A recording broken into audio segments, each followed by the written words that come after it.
Olá, gente, tudo bem? Aqui é o Henrique Araújo, professor de cavaquinho da Escola de Choro de São Paulo.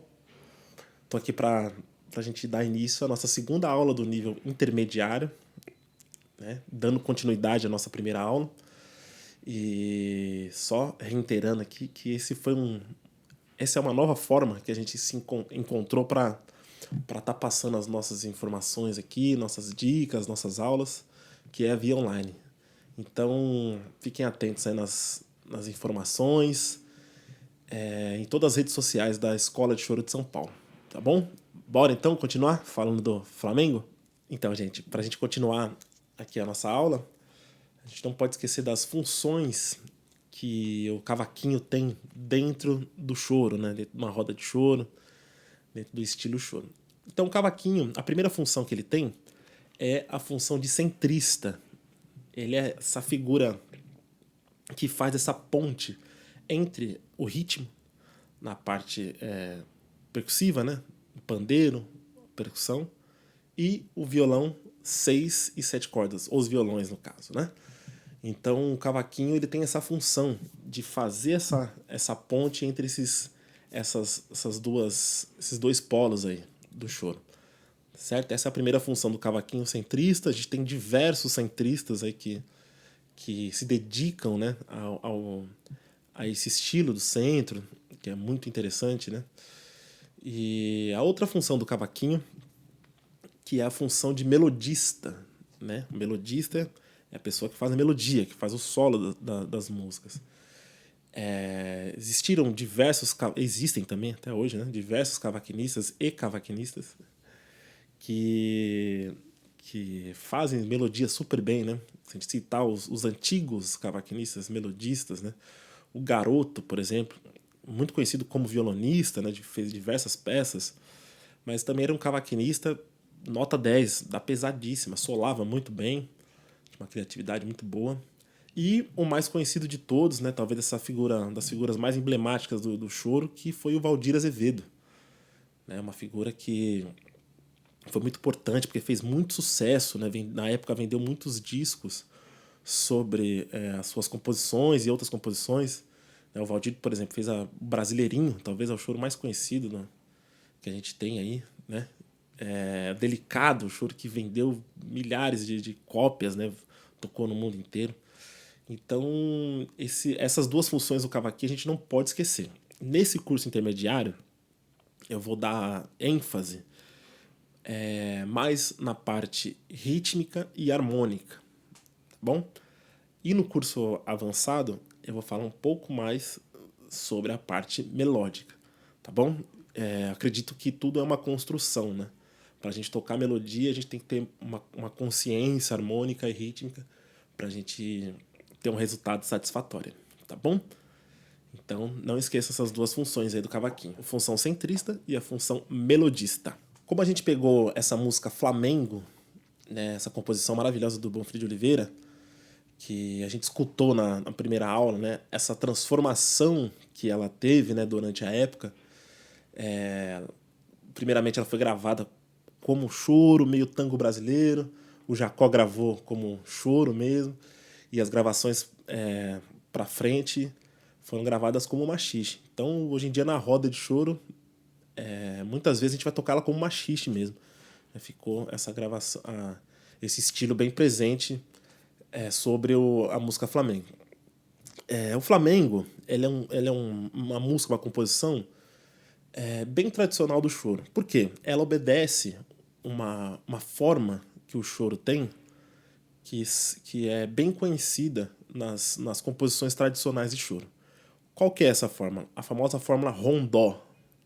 Forma rondó, tá? A forma rondó ela é constituída por duas partes. As, então a gente tem dois As, né? A, dois Bs, BB, volta para a parte A e dois Cs, C. Toca o A final e acabou a música. Então essa é a forma tradicional de um choro tradicional. Ah, mas o choro, por exemplo, carinhoso, é um choro que tem duas partes. Beleza, um choro que tem duas partes. Mas ele também obedece a algumas outras características que o choro tem. Por exemplo, na sua estrutura de forma de compassos, né? Quantos compassos são feitos um choro, né? Então, na maioria das vezes, os choros eles são divididos em 16 compassos na primeira parte, 16 compassos na segunda parte e mais 16 compassos na terceira parte. Cada parte dessa, a gente tem uma cor diferente, um motivo melódico diferente e uma harmonia diferente, com suas modulações características, né? Nesse caso, o Flamengo, ele é um choro que tá na tonalidade de Sol maior, né? Um choro começa em maior, a sua parte B ela é tocada em Mi menor e a sua parte C em Dó maior.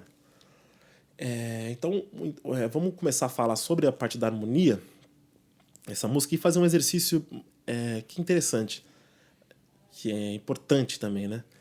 O quê? A gente decorar as harmonias dos choros que a gente vai aprender. É muito importante a gente ter de cor todas as harmonias para a gente tocar com mais liberdade, né? Porque de cor, o que significa a palavra de cor? É decoração. A gente toca de coração. Então isso é muito importante para a gente dar continuidade aí aos nossos estudos e tocar com muito amor também, né? Isso é importante. Então a primeira parte da música Flamengo, ela tem um acorde de Sol maior, que é esse acorde aqui. Ela tem um acorde de Ré com sétima. Tem um acorde de Sol maior de novo. Um Ré com sétima. Um Si com sétima. Um Mi menor. Um Mi com sétima. Um Lá com sétima. Um Ré com sétima. E um Sol. Certo? Como eu falei anteriormente aqui, que o choro ele é dividido em 16 compassos. Então esses 8 primeiros compassos, eles são esses acordes, tá? O que acontece nos outros próximos 8 compassos? Né? Ele acaba recebendo o mesmo motivo melódico, o mesmo motivo harmônico, só que no finalzinho, que a gente chama de discurso final, ele tem uma pequena diferencinha ali, que dá uma característica de final de parte, né? Então, é a mesma sequência de acordes, os outros 8 compassos. Sol, Ré com sétima, Sol, Ré com sétima, Si com sétima, Mi menor, aí tem um Dó aqui. Um Sol, um Ré com sétima e um Dó. Tá bom? Então, o primeiro passo é de tocar a primeira parte da música. Então, o que a gente vai fazer? Mais uma vez eu vou recorrer aqui ao nosso amigo metrônomo pra gente tocar esses acordes em cima do tempo. Vou disponibilizar também a partitura dessa música para quem quiser. A partitura oficial da Escola de Choro de São Paulo. Vou deixar aqui na descrição. Então vamos lá. Vou contar aqui. 1, 2. 1 e 2.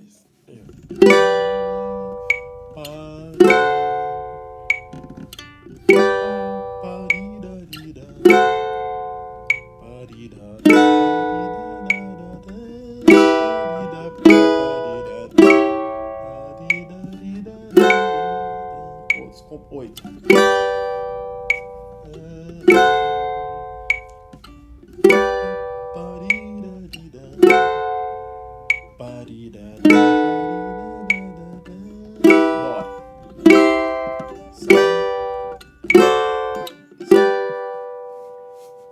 Beleza? Então a gente tocou estes primeiros 8 compassos, os primeiros 16 compassos da parte A, tá? É uma sequência que é bem característica do cavaquinho, né? Das sequências de Sol maior, né? Tem umas pequenas alterações ali, mas são tudo muito simples, tá bom? Importante, gente, detalhe importante. A gente tocar, fazer essa parte de memorização num andamento mais tranquilo, né? Eu coloquei aqui 50 BPMs para a gente ter esse raciocínio. A gente decorou Pô, vou subir um pouquinho o andamento. Será que eu decorei isso aqui? Que eu posso fazer isso aqui? Tá bom? Então isso é muito importante. Dando continuidade aqui, sobre a primeira parte do Flamengo, um outro tipo de exercício que é muito legal de fazer, que a gente já começa a falar um pouco da estruturação, né, das funções de cada acorde, né? E também a gente conhecer um exercício que retrata bastante o braço do cavaquinho e a sonoridade de cada acorde. É o quê? A gente arpejar cada acorde da música, tá bom? Como que a gente vai arpejar esses acordes? A gente vai usar de novo a ajuda do metrônomo e fazer o arpejo em cima do tempo, pra gente não perder o tempo, né? E ter o raciocínio que está acontecendo. Só lembrando, o que é uma tríade, né? O que é um arpejo, o que é uma tétrade. O arpejo é uma forma da gente tocar a espinha dorsal do acorde, né? A estrutura do acorde. Então, muitas vezes, o acorde ele é feito por tônica, terça, quinta e sétima, a maioria das vezes. Tá bom? Isso seria uma tétrade. Se fosse uma tríade, tônica, terça e quinta. Então, o nossa primeira tríade seria em cima do acorde de Sol. Ok? Sol, natural, Si, terça maior e Ré, quinta justa. Como é que eu faço uma tríade? É como se fosse o acorde do instrumento. Ó, Sol, Sol, Si, Ré. E repete o Sol. Entendeu? Vamos fazer uma tríade, só que pensando que a última nota da tríade, que seria a quinta do acorde, né, a quinta justa, a gente vai tocar uma oitava. Depois dessa quinta justa, a gente toca uma oitava. Então seria um Sol, uma oitava acima. Então ficaria isso aqui, ó. Beleza? Por que tocar essas 4 notas em vez de tocar só as 3? Só pra gente memorizar e ter uma sonoridade bacana no exercício. Porque os outros acordes são acordes com sétima. Acordes com sétima são acordes que têm 4 notas, né? Acordes dominantes. Acordes com sétima, sempre com a sétima menor. Tônica, terça maior, quinta justa, sétima menor, nesse caso. Tá bom? Então vamos lá, colocar o metrônomo aqui. A gente vai fazer todos os acordes arpejados. 1 e 2.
Agora vem aquele dó, né?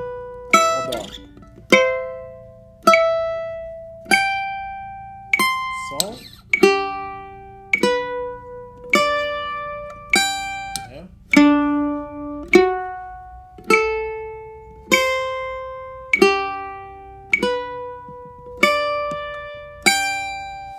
Então foi isso, gente. Só pra gente falar qual que foi a figura rítmica que a gente usou, né? Foi semínima, simples, em compasso 2/4, e a cada tempo a gente vai tocando uma nota. E assim a gente vai fazendo esses arpejos, que é muito importante para a gente conhecer o braço do instrumento, conhecer as sonoridades. A gente falou bastante da primeira parte, da função do instrumento, né? Da importância de decorar os acordes. Beleza? Muito obrigado, gente. Sigam a página do Sigam nas redes sociais, né? A Escola de Choro SP, Escola de Choro de São Paulo, divulguem. Estamos aqui fazendo música, né, por amor, né, por um mundo melhor. Tá bom, gente? Até mais, até a nossa próxima aula, terceira aula do nível intermediário. Valeu!